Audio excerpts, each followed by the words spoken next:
हमने bowel sound सुनी। Bowel sound जो होती है वो एक तो हमने इसके अम्बिलिकस की राइट तरफ और थोड़ा सा नीचे आना होता है, इधर हम सुनते हैं इसकी।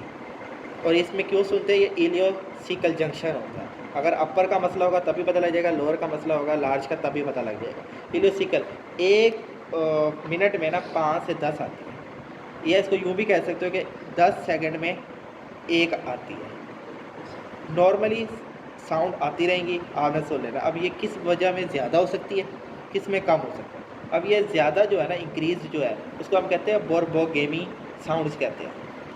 पूछ लेते हैं आपके बोरबोगेनी क्या साउंड है। जब ये इंक्रीज़ हो जाती है ना बाउल साउंड ज़्यादा और लाउड हो जाएगी, तब हम इसको कहते हैं कि ये बोरबोगेनी साइंस है। इसमें किस में हो सकती है, अगर स्मॉल बाउल का माल न्यूट्रिशन है वो इन्फेक्शन हो सकती है। IBD हो तब इरिटेबल बाउल सिंड्रोम है, जिसमें आंत तेज़ी से काम कर रही है, इसने लेक्सेटिव्स खा ली हों, ठीक है ना, कब्ज़ तोड़ने के लिए, तब भी इसकी तेज़ हो जाएगी बाउल साउंड। और अगर इसको डायरिया लगा होगा तब भी वो इंक्रीज़ हो जाएगा। अगर मैकेनिकल ऑब्स्ट्रक्शन है पीछे अर्ली, तब भी आपको साउंड इंक्रीज़ आएगी।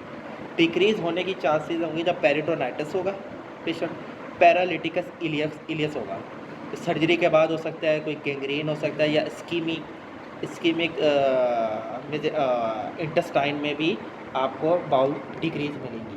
फर्दर आपने ब्रूई चेक करनी होती है, बेल से चेक करनी होती है ब्रूई, और उसके लिए सबसे पहले होगा इसी पे अम्बिलिकस के बिल्कुल ही राइटली जाएंगे और ज़रा थोड़े से एक्सट्रीम फ्लैंक्स में रखेंगे। इधर हेपेटिक ब्रूई देख रहे हैं, हेपेटिक आर्टरी अगर स्टीनोज हुई होगी, ब्लड प्रेशर ज़्यादा होगा तो हमें ब्रूई आएगी। उसके बाद हमने किधर देखनी है, एब्डोमिनल अयोर्टा में देखनी होती है हमें। थोड़ा सा अम्बिलिकस के अपवर्ड है, थोड़ा सा उसके लेफ़्ट साइड पे आपने रखना है। ये है आपकी एब्डोमिनल अयोर्टा की ब्रूई।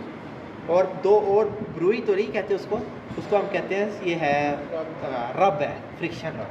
वो एक होती है हेपेटाइटिस पे, ये अगर आपको पाल्पेबल होगा ना लीवर, तो आप उस पर रखोगे लीवर पे, तो आप उसको मूव करोगे तो आपको आवाज़ आएगी। इसे पेरी हेपेटाइटिस इन्फेक्शन कहते हैं, जो कि हो जाता है PID में। और ये स्प्लीनिक है, स्प्लीनिक में भी ऐसे रखोगे तो